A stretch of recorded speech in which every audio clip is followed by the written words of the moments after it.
Hello boys and girls, it's finally time for the big boy himself, Mafia Definitive Edition review. Yay! I know I haven't done this for a long time, but believe me, there was reasons, and I wanted to get deep through the game. So let's begin. Mafia opens very differently from the most action-adventure games. This is the remake of the original one from 2002. Isn't trying to impress you with the flashy action sequences or copious amounts of explosions, nor are players walking through the tutorial that explains its third-person shooting mechanics. Instead, it opens with a nervous man trying to pleading for his life. Well, you must be really excited by now, so let me tell you about the story a little bit more. Cabin-turned-mobster Tommy Angelo sits in a dinner room waiting for a detective Norman to arrive. Tired of constantly looking over his shoulder, he wants to broke protection deal and tells his rage to rich stories, detailing events of 1930-1938. This is basically the time period where we're gonna play in. Taking place in a fictional city of Lost Heaven, modeled after the prohibited era of Chicago, players control Angelo through 20 different captures. Mission structure is fairly basic, but believe me, it's really enjoyable, as they'll get generally shooting their way through corridors or occasionally act the getaway driver after a large-scale haze.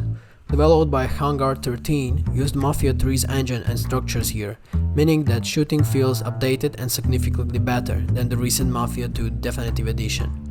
Well, but if you remember Mafia 3, there's gonna be a lot of bugs, but let's talk about them a little bit later.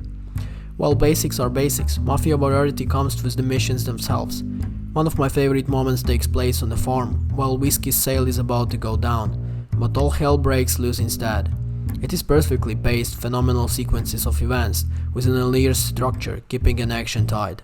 Other great moments including trying to get business to pay their protection money, fighting a group of gang members meshing with the Tommy's girlfriend, and even rigging the car to explode. There are typical mob movies beats, but they are really immersive. While the foot missions are great and driving can be mitigated, the real star of Mafia is story. Like I mentioned in the beginning, you can look, I started from the story. The game starts from the story, and it's all about story. Its experiments and the endurance of a Mafia 2 can be compared with Martin Scorsese's let's say Goodfellas movie. Mafia's somber tale is a family closer to Francis Ford Coppola's The Godfathers. With such high quality on display, each cutscene felt like a next installment of serialized crime show, and it kept me hooked. Special props to go to the voice actor Glenn Taranto for his work as crime boss Don Salieri. Well, Don Salieri is basically our boss in the game. Well, there's gonna be two. One of them is our guy, one of them is not our guy. It's easy to remember. Well, I'm getting too much into details, guys. This guy Don Salieri, he is super cold and calculating, but also inviting in a strange way. His performance among the greatest I've seen in the game, and Angelo's voice actor and facial capture model Andrew Brigoni echoes a young Robert De Niro, to be honest. For one, Mafia has quite few technical issues that could break the experience for others, although I didn't depend on my own personal enjoyment.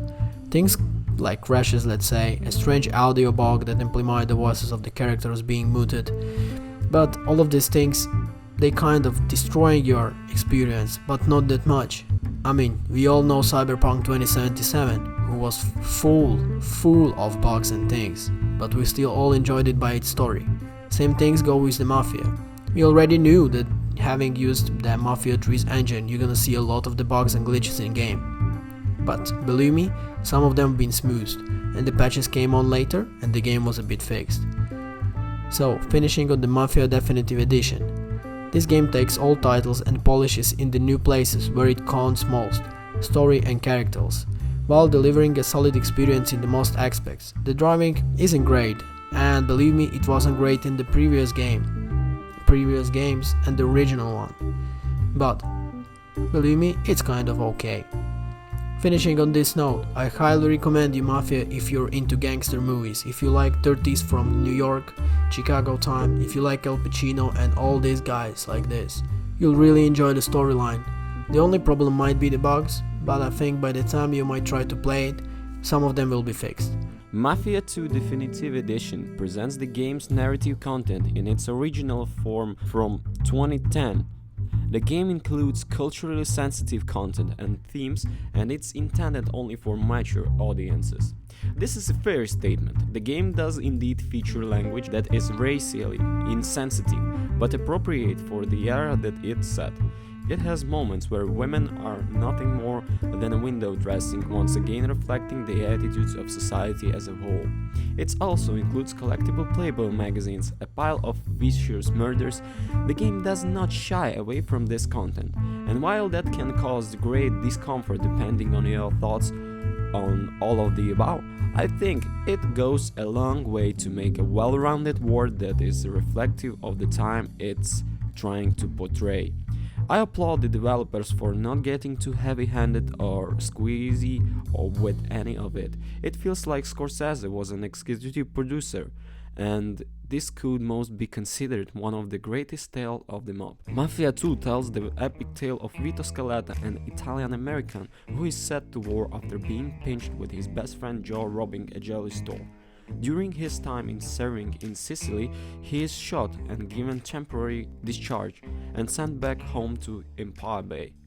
While the story does go some interesting places, the parts in between those big narrative beats are often slow and tedious. There were several times during the story where you are sent on what is essentially busy work, the prime example being when they're handing out cigarettes from the back of the truck. This segment takes forever, and while some of them can be attributed to the fact that this game is indeed 10 years old, it just feels unnecessary now.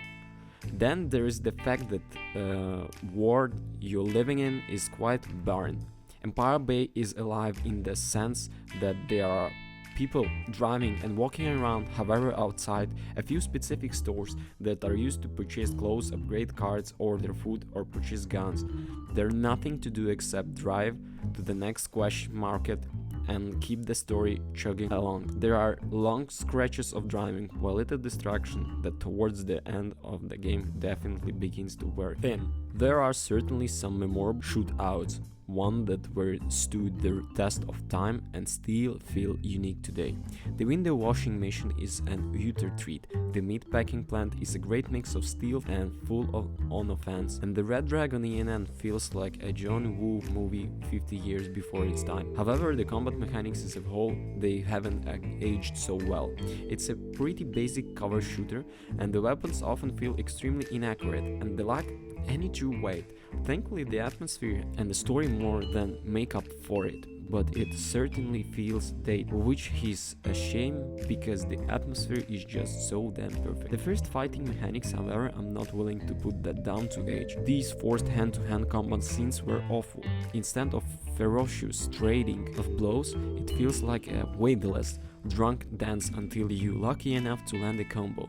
There is an entire chapter of the game that takes place during a prison sentence, and it feels as though it drags on for 47 years. It drags on and on, subjecting you to what is essentially a long-winded tutorial that teaches you a few basic moves for the hand-to-hand combat, and even after all of that, it's still lackluster. I never played Mafia 2 when it released in 2010, so I cannot comment on how it felt when the game was originally released. However, what I can say is that 10 years later it feels pretty bad, which brings me down to the crux of it all. Mafia 2 Definitive Edition is just HD up-res of the original Mafia 2, with some extra bonus material if you found issue with the lifeless city and the combat, or you didn't enjoy the story back in 2010. This is going to do absolutely nothing to change that. This is very much indeed the same game, it just looks a lot nicer at higher resolution. That said, the character model do look a little iffy, especially after we just seen those Georgia screenshots for the original Mafia remake that is on the way. Overall, Mafia 2 Definitive Edition tells a story that is gripping, and while it may not be largely unique in the span of Mafia lore, it's one of the best available in video game form. I genuinely cared about Vito and his terrifying criminals that surrounded him. I grew to love their antics and laugh at their quirks and feel sorry for the situation that they found themselves in. I think it's a little unfair to class Mafia 2 as an open world game, because the city does nothing but offer the setting for the story to go from a point A to point B. If you are looking for a city that is bringing with side quests and random activities, then you should go and play Witcher or GTA, I don't know. You won't find them here in Mafia 2. What you will find is a bittersweet, interesting period piece that looks at time that is not often explored in video games, and it's pretty damn memorable.